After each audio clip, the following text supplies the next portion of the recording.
joining us. We're really excited to be here today discussing a topic that we're both so passionate about, and that is self-compassion. So the science behind being kind to yourself, your body, and its appearance. So we welcome you to get comfortable in your chair. Feel free to get up, move around while listening, whatever you are most comfortable with. This will be a pretty lax presentation. So we invite you to get comfortable in whichever way you feel. So a little more about our lab. So it is directed by Dr. Eva Pila, and it was founded in the psychological perspectives in kinesiology here at Western University. And our research focuses on understanding body image and body inequity as it relates to movement, mental health, and well-being. And we work to understand relationships between body inequity on the basis of shape, size, weight, ability, and function, specifically looking into movement-based behaviors, including exercise, physical activity, and sport, mental health, illness, and well-being. So we are going to get right into our first exercise. So we invite you to close your eyes and think through this, or jot out some ideas as they pop up into your head. So this compassion exercise is one of my personal favorites, and it teaches us on a component of treating yourself as you would a friend, which self-compassion is all about. So I invite you for scenario one to again close your eyes or write out your notes as thoughts come about. So you're going to think about various times when you've had a close friend who is struggling in some way, had a misfortune, failed, or felt inadequate, and you are feeling pretty good about yourself. How do you typically respond to your friends in such situations? What do you say? What tone do you use? How is your posture? Any nonverbal gestures that you give your friend? So write down your thoughts or just think about it how you would be responding in this situation, and I'll give you about a minute to do so.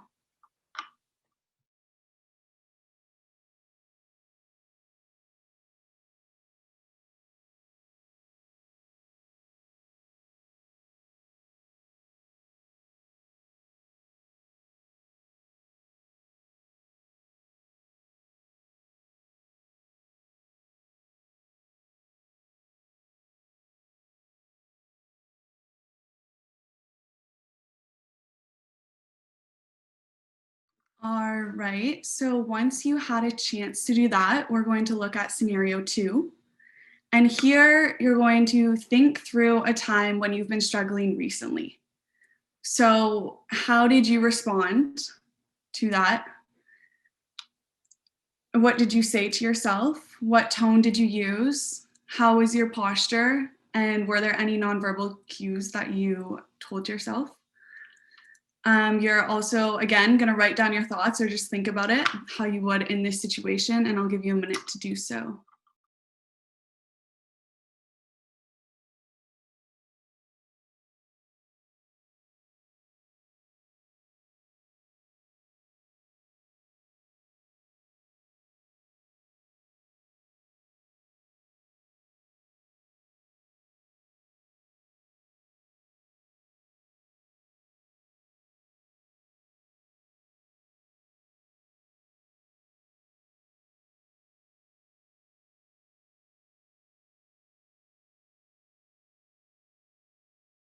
So you had a bit more time to think that one through. And I'm curious what came up for you while doing this practice. When previous participants have done this practice, many are shocked at how differently they treat themselves versus they treat a friend. So I invite you to raise your hand. Also, you can just think about it. But I would love to hear what some of your thoughts were between the two different scenarios.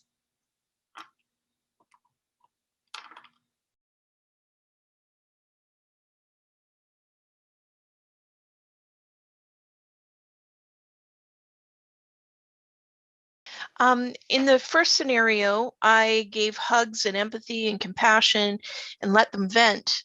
But with my own scenario, I went to emotional eating and ate absolute rubbish.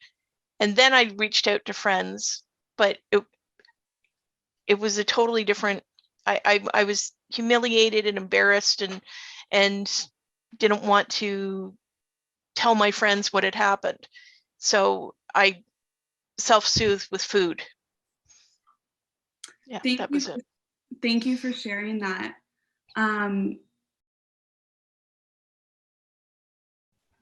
As a general rule, always compassionate with others, but never compassionate with myself. Yeah, so that's the whole basis of what we're going to cover today, self-compassion, and the differences that we see between Western culture, treating their friends kindly before treating themselves kindly. So we will continue to talk about how we can do that for ourselves, and we'll be doing some more exercises so that you can work on the emotion regulation strategy that self-compassion is. So if we don't have any others, I'm going to go to the next slide. So here we kind of have outlined what you may have been thinking when you were thinking through the friend situation. So in a warm, affectionate, and caring tone, you may have said, "This is such a difficult time for you. You are not alone. I will be here for you. I'm so sorry this is happening. It would be difficult for anyone. It won't help to be hard on yourself, but right now you deserve kindness, love, and caring. How can I support you through this?" So did anyone use any of these words for themselves? I see a nod. Awesome. So typically, Western culture, as I mentioned previously, places great emphasis on being kind to our friends, family, and neighbors who are struggling, not so much so when it comes to ourselves. So this is what we will discuss shortly on some self-compassion misconceptions, that if we are kind to ourselves, we will be viewed as weak. There's growth in our pain. In order to be the best we can be, we need to be hard on ourselves, but that's just not the case. So self-compassion is a practice in which we learn to be a good friend to ourselves when we need it most, to become an inner ally and not an inner enemy.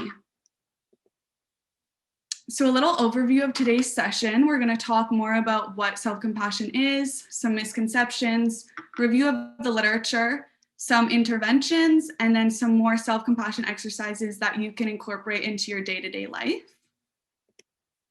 So now that we've gone through a few exercises on treating your friends with compassion, treating yourself with compassion, what do you think self-compassion is?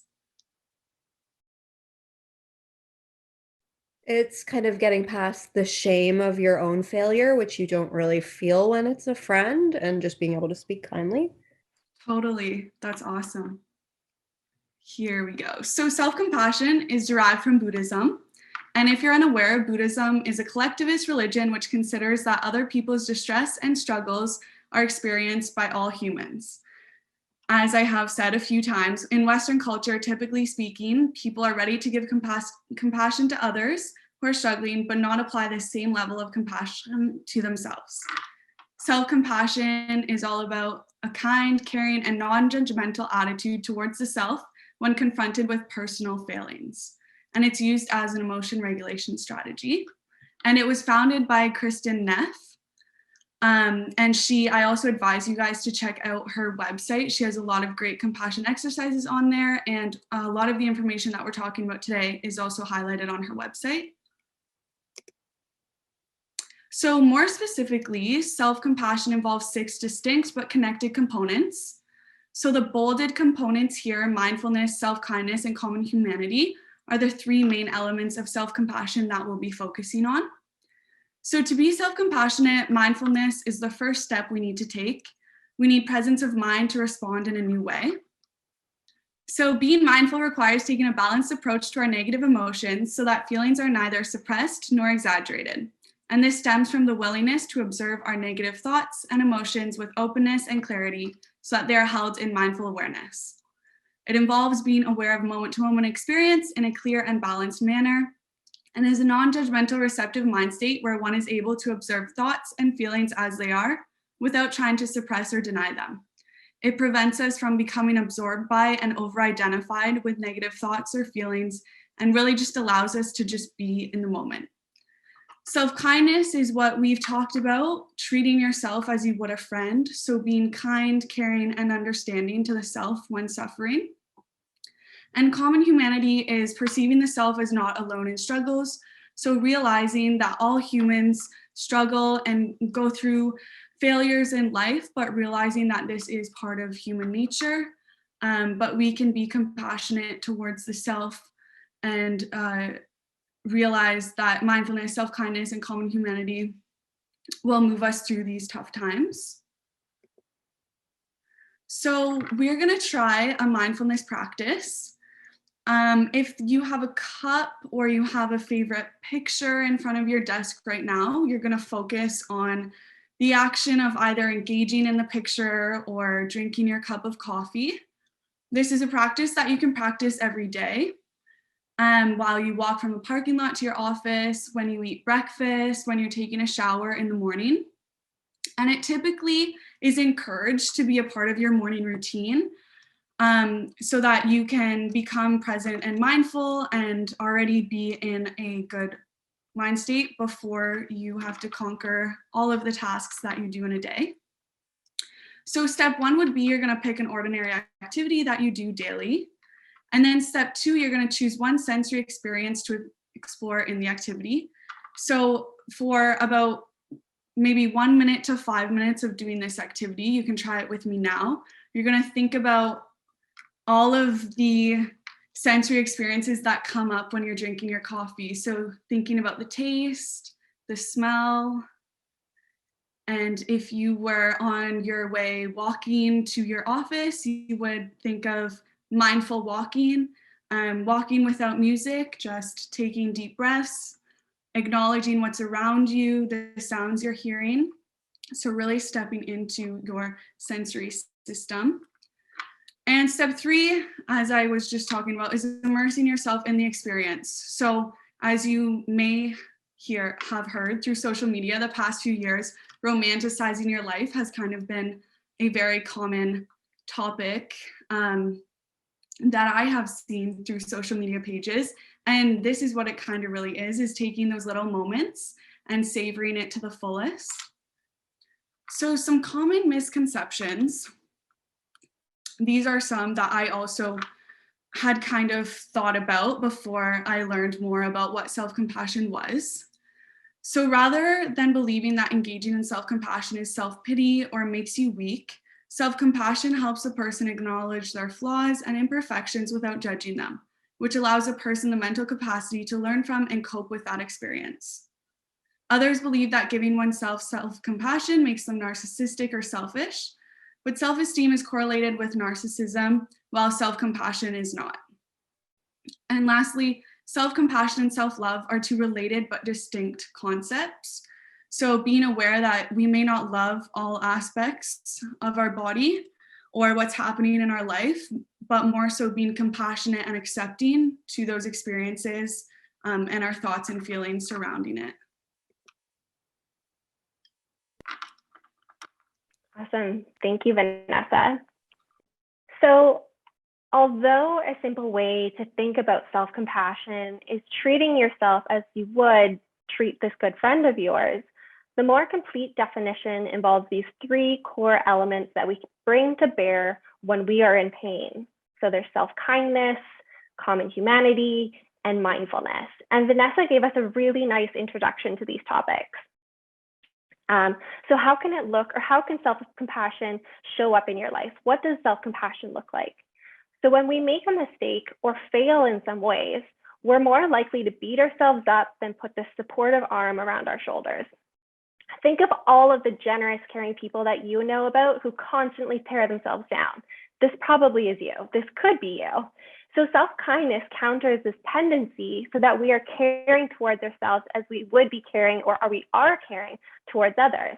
Rather than being harshly critical when noticing our personal shortcomings, we're supportive and encouraging and aim to protect ourselves from harm. Instead of attacking and berating ourselves for being inadequate, we offer ourselves warmth and this unconditional acceptance. Similarly, when external life circumstances are changing and challenging and feel just way too difficult to bear, we actively soothe and comfort ourselves. When we think about how common humanity shows up in the concept of self-compassion, a sense of interconnectedness is central to self-compassion. It's recognizing that all humans are flawed works in progress. that everyone fails, makes mistakes, and experiences hardship in life.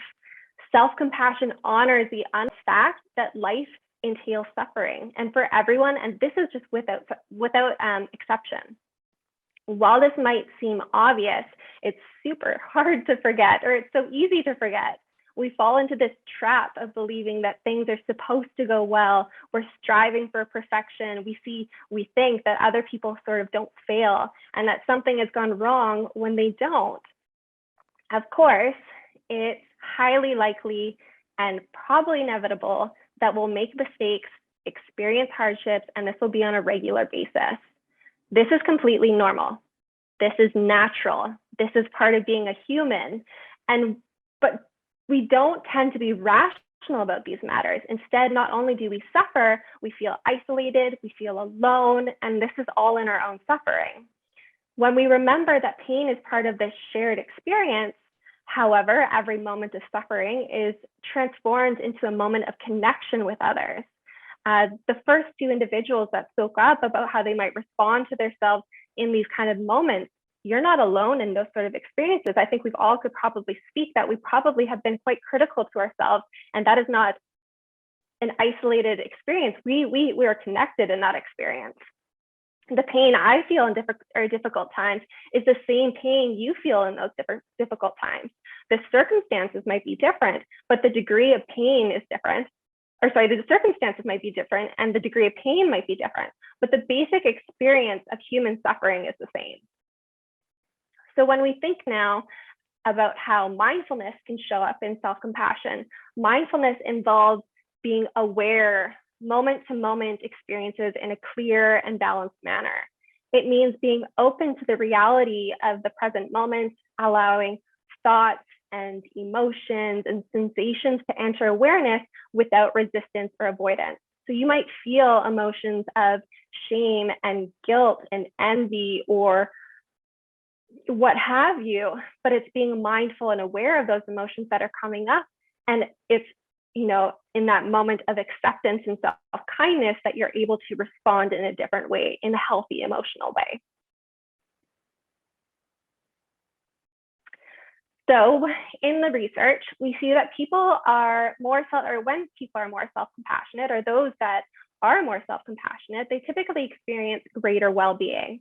So for example, we see decreased levels of depression, anxiety, stress, and shame. And typically there's also more happiness, life satisfaction, self-confidence, and physical health. Although people naturally vary in how self-compassionate they are, it's really important to remember that self-compassion can be learned. So no matter where you're at with your self-compassionate journey, you can learn how to be self-compassionate towards yourself.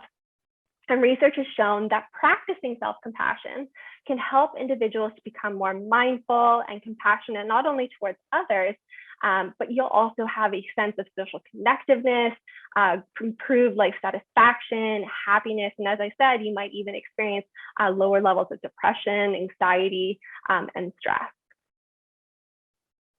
So obviously all good things when we're thinking about the context of school. I know those emotions and feelings can come up.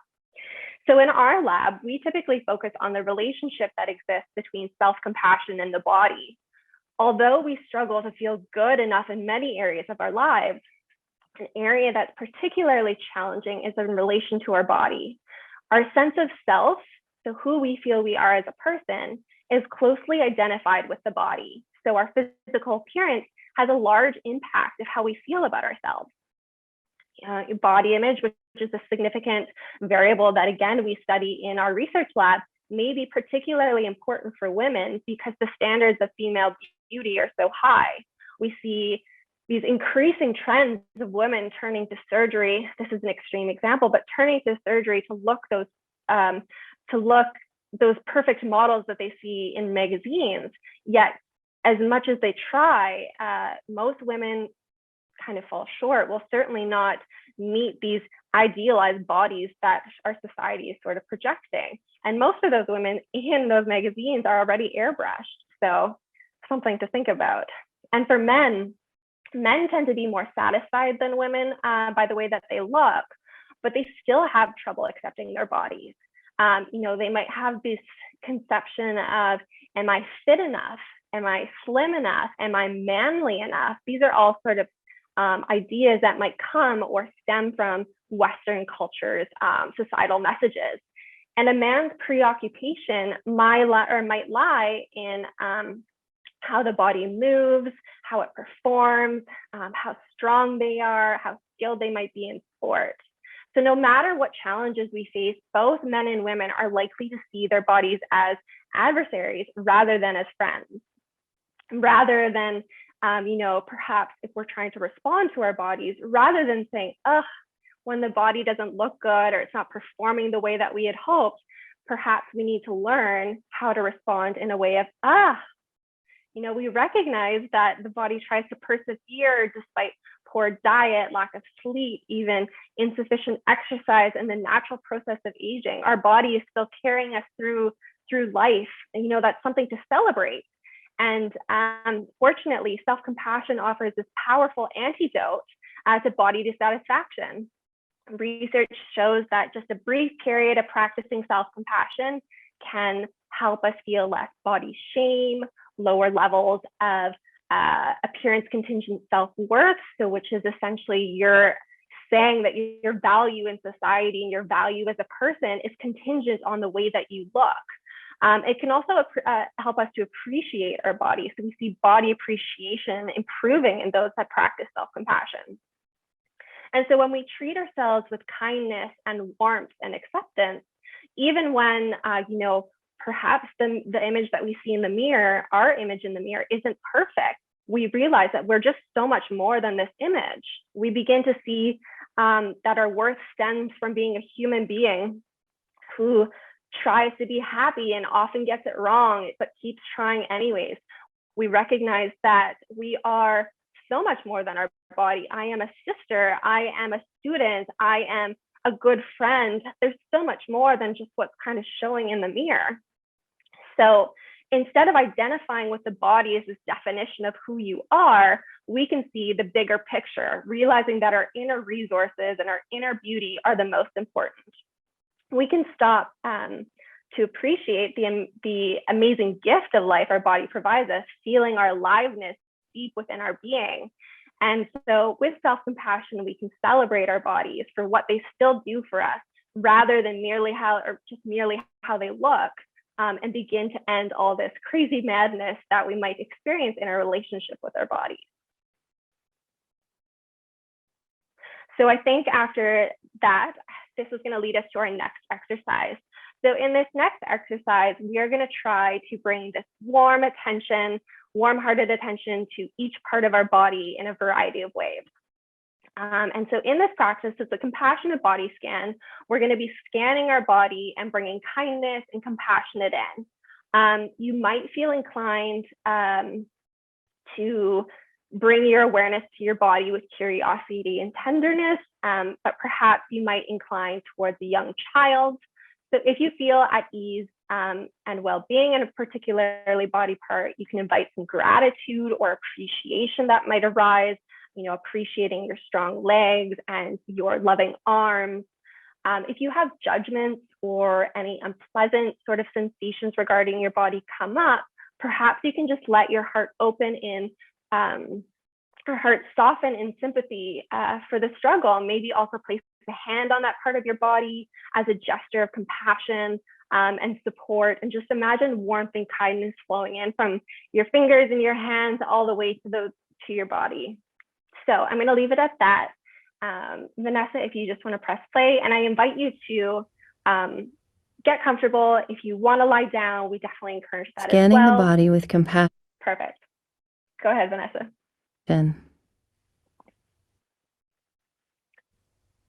During this body scan, we're going to check in to see what's going on in the body with open curiosity. And we're not going to try and change or judge anything. We're just bringing our awareness to each part of the body in sequence with a sense of compassion and caring. So to begin, find a comfortable seat or a quiet place to lie down. And if you're seated, place your hands on your knees or thighs so you can sit comfortably upright not leaning forward or backward. Close your eyes and bring your awareness to the touch of your body on your seat or on the ground, and feel the weight of your body at the point of contact. And think to yourself, I care about this body just as it is.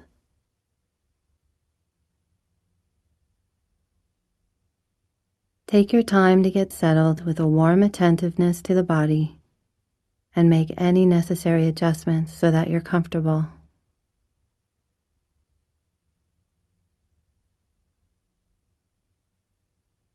And take a few deep breaths. And while you're breathing deeply, imagine that your breathing is soothing your body and mind. And relax your shoulders, your stomach muscles, the muscles in your face and your hands, and your legs. And let go of all the tension in your body.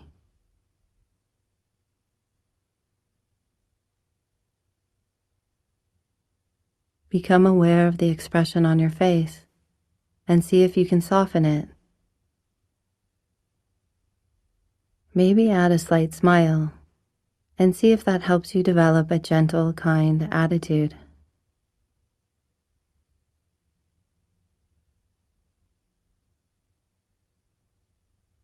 And noticing the sensations in your body, starting with your head, shoulders, and neck. There's no need to try to change or fix anything, but you can be kindly attentive to what you're experiencing.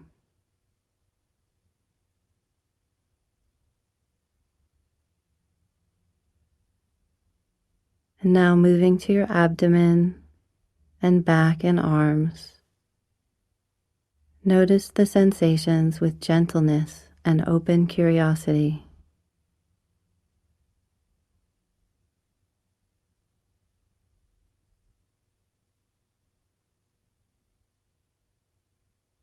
Are the sensations changing?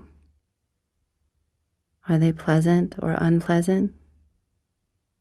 Maybe they're just neutral. Just get an open sense of what you're feeling and think to yourself, I care about these sensations just as they are.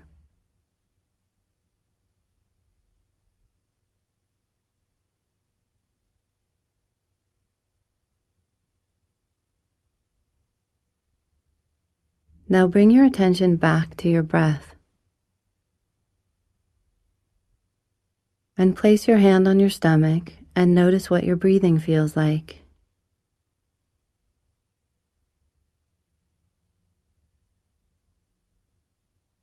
Become aware of any sensations there.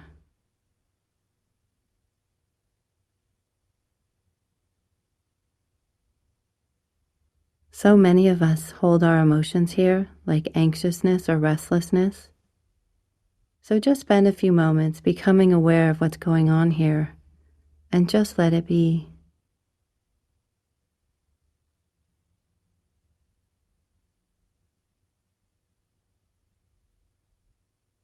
Just paying attention with an attitude of kindness and thinking to yourself, I care about this stomach just as it is.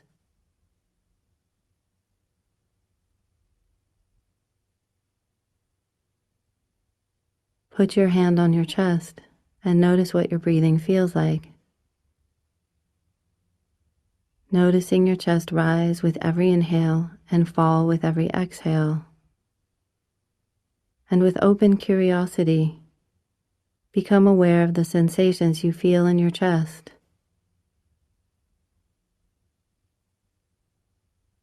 Noticing the warmth of your hand and your heartbeat. And think to yourself, I care about this heart.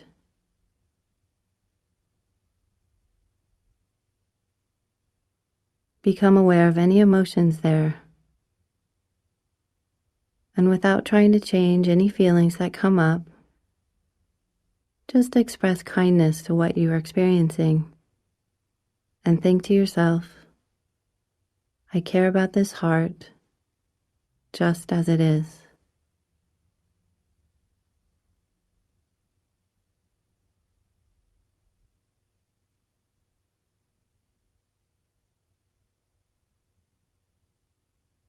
Now notice what the breath feels like as it enters through your nose, goes down through your throat, filling your lungs, and back out through your nose. Notice your stomach and chest rise and fall with each inhale and exhale, and allow your breathing to be natural and relaxed.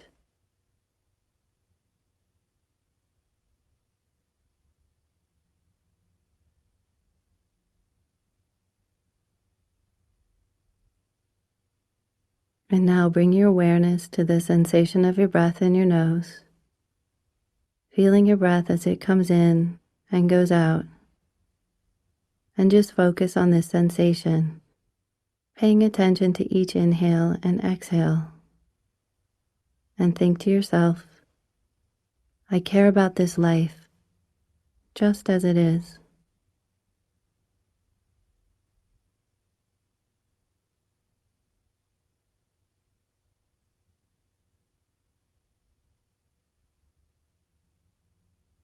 And now gently bring your attention back to the touch of your body on your seat or on the floor, and open your eyes.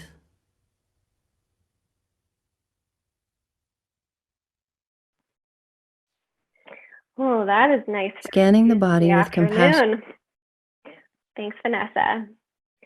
So I just have a couple of questions, and I hope we can reflect on some of the feelings that we had from that. I would love to hear from anyone. What was the meditation like for you? What did you notice? Did anything come up?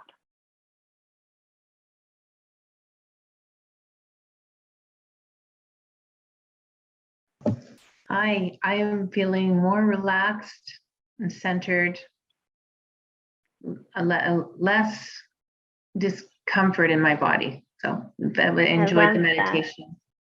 Yeah, I think this is just a shortened version. So this is just a 7-minute long meditation, but there is an extended version. It's 28 minutes long, and you really do get to scan every part of your body. So I definitely encourage you to check that out.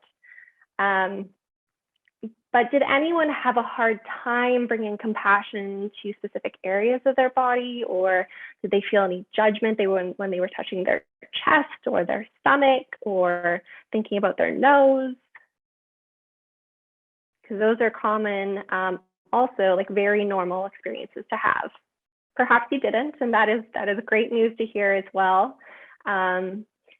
I think in moments of that we're focusing on our body, it can be really hard to not criticize what is happening, and especially during a meditation, you're kind of left with your emotions to think about what is kind of happening.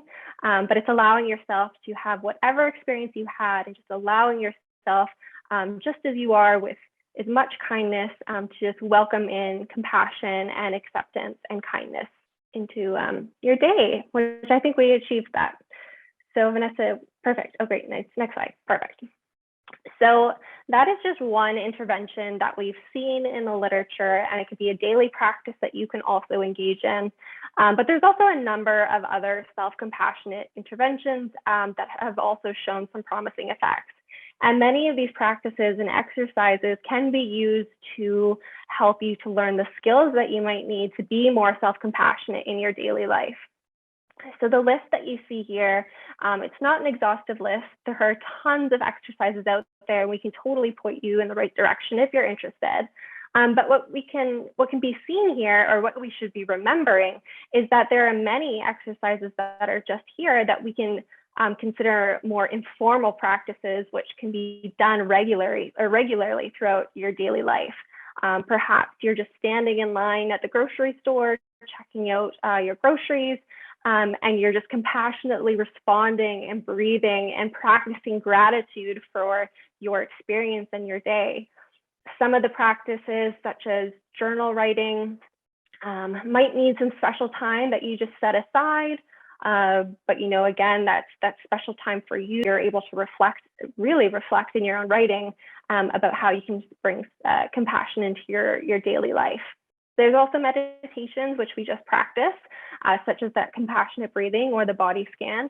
And these are typically more formal practices that you should do regularly to get that maximum benefit.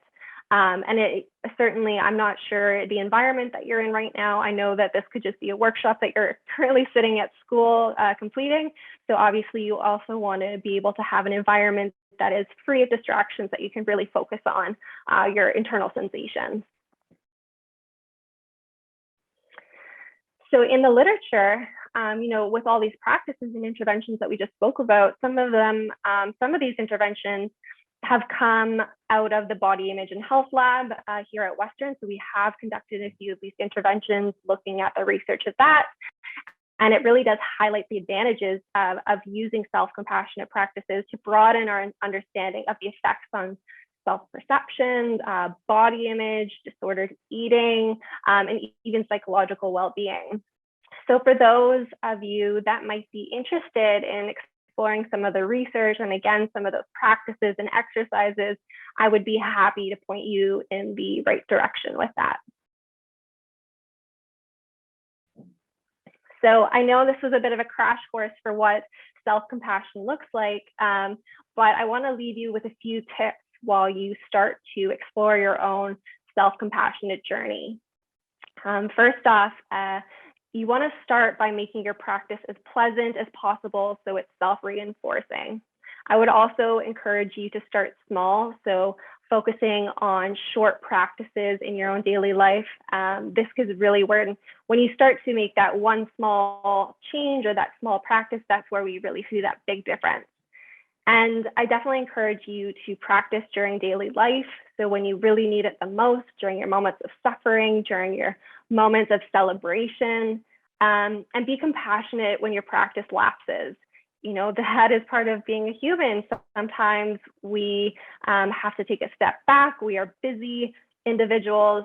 So whenever you're ready, you can always come back to the practice. You can always start again. And of course, there is no right way to have self-compassion. Let go of this unnecessary effort to practice in the right way. There's no perfection.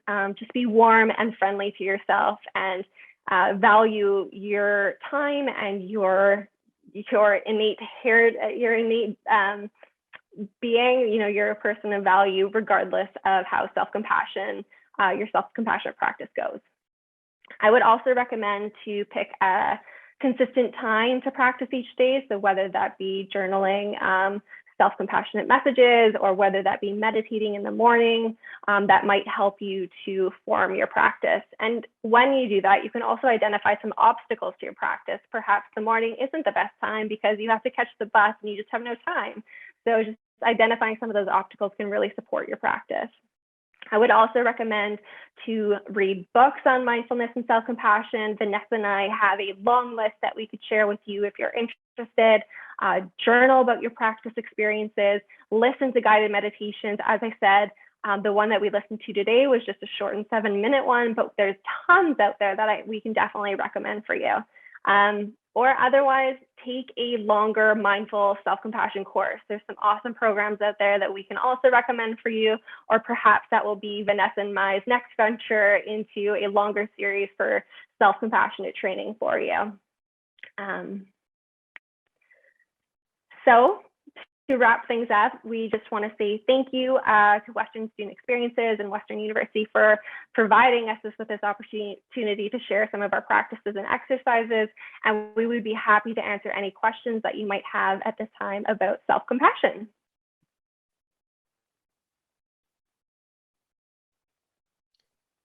So while we're waiting for questions, I just thought that I'd like to thank the both of you for taking time out of your busy schedules to lead this workshop and share your knowledge and expertise to the betterment of our Western community.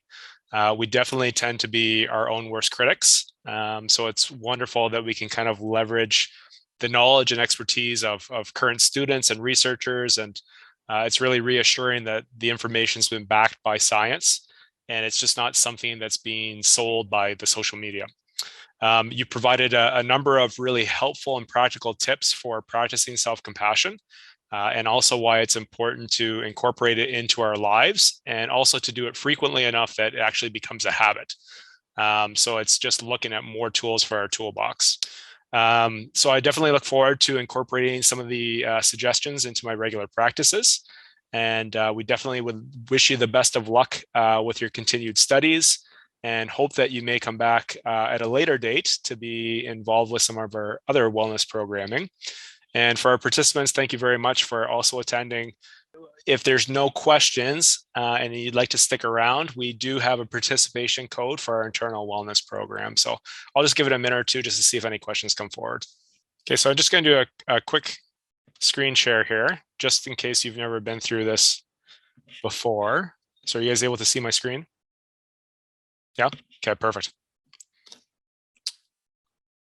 All right, so last year we launched an internal wellness rewards program that basically incentivizes participation in kind of any wellness related event that's held on campus. And this is something that also supplements some of the points that are earned through our LifeWorks platform. So today's participation code is SCW215.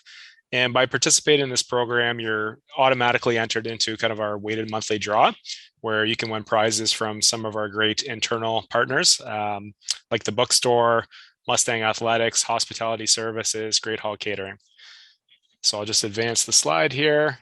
So the way that you enter this participation code, you're going to go into My Human Resources. And then once you're there used to be just a benefits tile that's now changed over to benefits and wellness. And once you click on that tile, it will bring you to this screen here. It probably defaults to benefit summary. So you may have to click on the Wellbeing Rewards tab on the left-hand side. And then once you click on that, you enter today's participation code in, click the submit button, and then it will update the number of points you currently have.